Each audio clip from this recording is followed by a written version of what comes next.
Most of us must have received emergency alert text message from Government of India. When I first received it, I got scared, like what it was.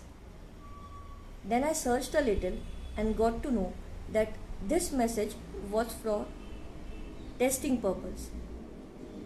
And this emergency alert text message system will notify citizens regarding any kind of extreme weather conditions, and so the citizens could be fully prepared for this.